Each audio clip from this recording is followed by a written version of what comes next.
السلام علیکم ورحمۃ اللہ۔ الحمد للہ وکفا وسلام علی من لا نبی بعد۔ اللہ مہربان کے فضل و کرم سے ہمارا آج کا سبق سورہ البقرہ کی آیت نمبر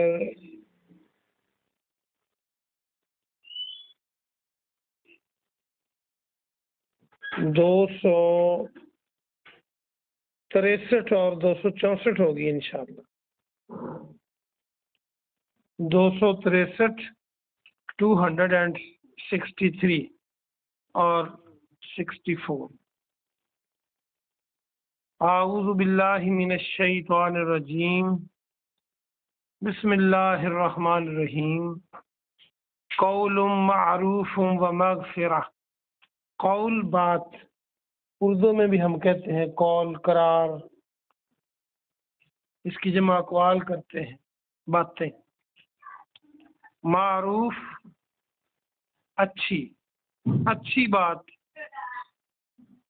و مغفرہ اور درگزر کرنا۔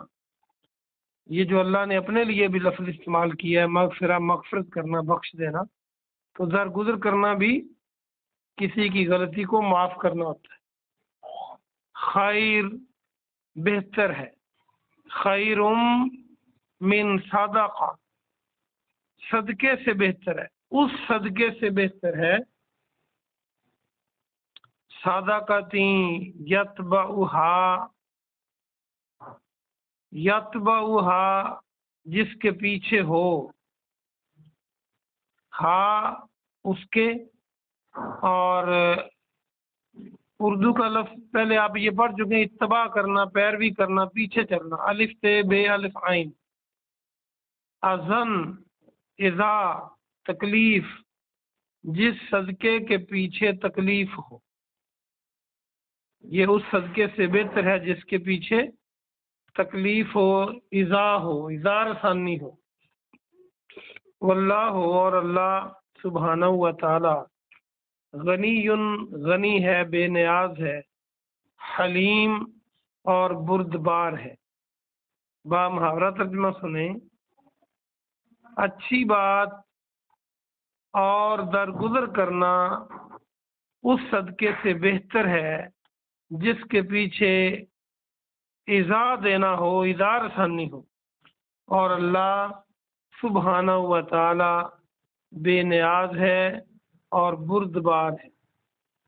بردبار کہتے ہیں برداشت کرنے والے کو۔ یا ایھا الذین، اے لوگو جو آمنو ایمان لائے ہو، لا تبطلوا، لا نہ، تبطلوا تاکہ مانی تم، نہ تم ضائع کرو۔ اگر اس کو آپ غور سے دیکھیں تو با، تا اور لام، اگر اس با کے بعد الف لگا دیں تو باطل بن جاتا ہے، باطل ہو جانا، جھوٹا ہو جانا، ضائع ہو جانا۔ صدقاتکم، اپنے صدقات کو، بالمن والاذی، بام کے معنی ساتھ، من کل بھی میں نے بتایا تھا یہ ممنون، احسان جتلانے کے سبب، والاذی اور دکھ پہنچا کر اپنے صدقات کو ضائع نہ کرو۔ کالذی، اس کی طرح جو، کا کے معنی طرح، الذی جو، ينفق خرچ کرتا ہے، مالہ اپنے مال کو، رعاء الناس لوگوں کو دکھانے کے لیے، لوگوں کو دکھانے کی خاطر ریاکاری کرتے ہوئے، ولا اور نہ، یؤمن باللہ وہ ایمان رکھتا ہے اللہ پر، والیوم الآخر اور آخرت کے دن پر، فمثلہ تو اس کی مثال کمثل صفوان کاف جیسے مثال ہے صفوان کی۔ صفوان کہتے ہیں چٹان کو، ایک چٹان کی مثال کی طرح ہے۔ علیہ اس پر تراب مٹی ہو، تراب مٹی کو کہتے ہیں، نیا لفظ یاد کر لیں۔ حضرت علی رضی اللہ تعالی عنہ کی کنیت ابو تراب تھی۔ فاصابہ پس پہنچے اس پر، پھر برسے اس پر، وابل زور کی بارش، وابل نیا لفظ یاد کریں۔ فتارکہ تو چھوڑ جائے اسے، سلدا بالکل صاف، یہ بھی نیا لفظ ہے سلدا۔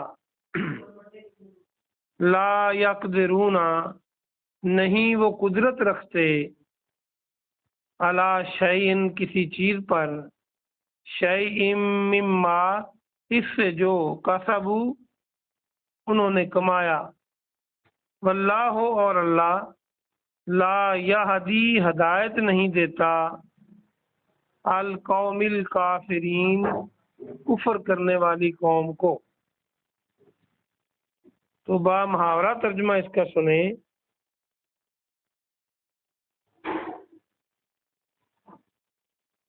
اے ایمان والو، تم اپنے صدقات کو احسان جتلا کر اور دکھ پہنچا کر ضائع نہ کرو۔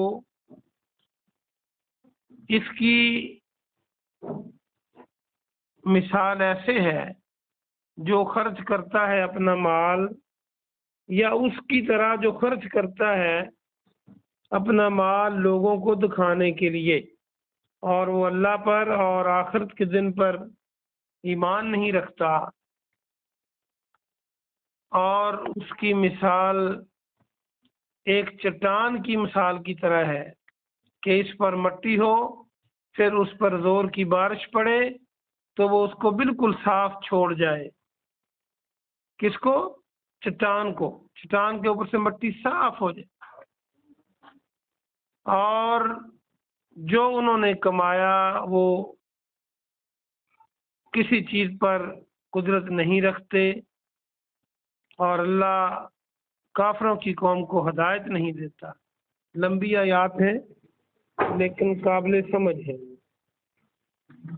آئیے اب ہم اس کی مختصر تفسیر دیکھتے ہیں۔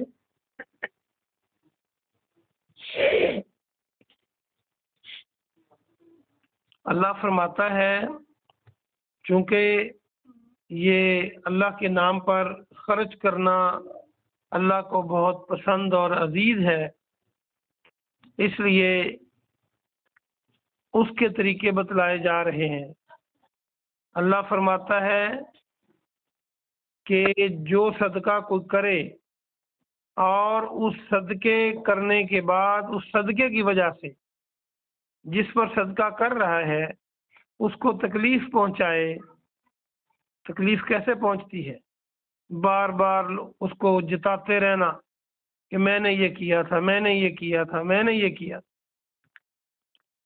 اور یا پھر غریب لوگوں پر صدقہ کر کے ان سے کام کاج لیتے ہیں لوگ، اور وہ ڈر کے مارے آ جاتے ہیں کہ پھر یہ صدقہ نہیں دیں گے اور ان کا کام نہیں کریں گے۔ تو جس صدقے کے پیچھے تکلیف ہو، صدقہ لینے والے کو تکلیف دی جائے، اس سے بہتر ہے اچھی بات کرنا اور درگزر کرنا۔ اچھی بات کیا ہے؟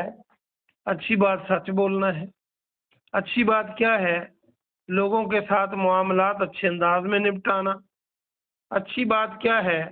کہ آپ کی زبان سے کسی کو دکھ تکلیف نہ ہو، اس کو کنٹرول رکھنا، اس کو بلا ضرورت استعمال نہ تلوار کی طرح چلاتے رہنا۔ تو اچھی بات اور درگزر کرنا، کوئی غلطی کرتا ہے تو اس کو معاف کرنا۔ ہم خود تو یہ امید رکھتے ہیں کہ اللہ ہمیں معاف کر دے، لیکن ہم خود کتنا معاف کرتے ہیں لوگوں کو، یہ ہمیں ذہن میں رکھنی چاہیے بات۔ تو مغفرت یعنی درگزری اور اچھی بات اس صدقے سے فار بیٹر ہے، بہت بہتر ہے۔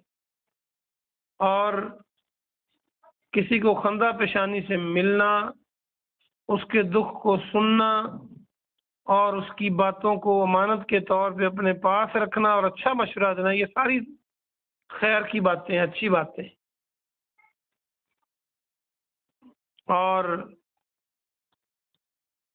اللہ غنی ہے، اللہ حلیم ہے، اس کا مطلب یہ ہے کہ اگر تم صدقہ دیتے ہو تو اللہ کوئی نعوذ باللہ اللہ محتاج نہیں ہے، اللہ تو صدقہ کرواتا ہے تجھ سے تمہارے اپنوں پر ہی، اور ثواب اللہ دیتا ہے۔ اللہ پاک ہے، اللہ کوئی محتاج نہیں ہے کسی چیز کا، وہ تو ہمیں رزق دے کے آزماتا ہے کہ یہ پھر میرے نام پر کتنا دیتے ہیں۔ زکوٰۃ 2.5 روپے ہوتی 100 کے پیچھے، وہ 100 دے دیتا ہے، ہم 2.5 دینے کے لیے تیار نہیں ہوتے۔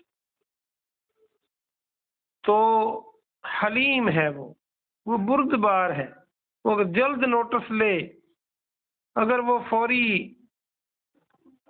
لوگوں کی کوتاہیوں پر، لوگوں کے گناہوں پر پکڑ کرے تو اس کائنات میں کوئی زندہ نہ بچ سکے۔ آگے فرمایا ہے ایمان والو، اپنے صدقات کو احسان جتلا کر اور تکلیف دے کر ضائع نہ کرو۔ جیسے حدیث میں آتا ہے کہ 3 لوگوں سے اللہ قیامت والے دن بات نہیں کرے گا، اس میں ایک جو احسان کر کے جتلانے والا، دوسرا قسمیں جھوٹی قسمیں اٹھا کر مال بیچنے والا، اور تیسرا وہ مرد جو اپنی تہ بند کو ٹخنوں سے نیچے لٹکاتا ہے۔ تو اللہ نے بڑی خوبصورت مثال دے کے یہ سمجھایا ہے کہ جو صدقہ کرنے کے بعد لوگوں کو تکلیف دیتے ہیں یا احسان جتلاتے ہیں، وہ اسی طرح ہے جیسے کوئی ریاکاری کرتا ہو، یعنی اللہ کی بجائے لوگوں کو خوش کرنے کے لیے مال خرچ کرے، یہ ریاکاری ہے، یہ شرک ہے، اور وہ اللہ پہ ایمان نہ لائے اور آخرت پر، یہ صدقہ کر کے جتلانے والا ایسا بندہ ہے۔ اللہ اکبر کبیر، اللہ ہمیں ایسے لوگوں سے بچائے، ایسا بننے سے بچائے۔ اور پھر اس کی مثال اللہ نے سمجھائی کہ چٹان جیسے ہوتی ہے پتھر کی، اس پر کچھ مٹی پڑی ہو اور بارش آئے اور اس کو دھو کے صاف کر دے، چٹان پر مٹی ذرا برابر نہ رہے، تو اس کی مثال ایسے ہے جیسے بارش اس چٹان کو چھوڑ جاتی ہے، یعنی اس کی نیکی بالکل ضائع ہوگی۔ جیسے چٹان کے اوپر مٹی نہیں رہی، اس طرح اس کے پلے میں نیکی نہیں رہی اگر اس نے جتلا دیا، احسان جتلایا، ریاکاری کی۔ اور ان کو کسی چیز پہ اختیار نہیں جو یہ کرتے ہیں، اور اللہ ظالم قوم کو ہدایت نہیں دیتا، یہ ظلم کرنے کے مترادف ہے۔ اللہ پاک سے دعا ہے کہ اللہ پاک آپ کو اور مجھے عمل کی توفیق عطا فرمائے۔ سبحان ربک رب العزت عما یصفون وسلام علی المرسلین والحمد للہ رب العالمین۔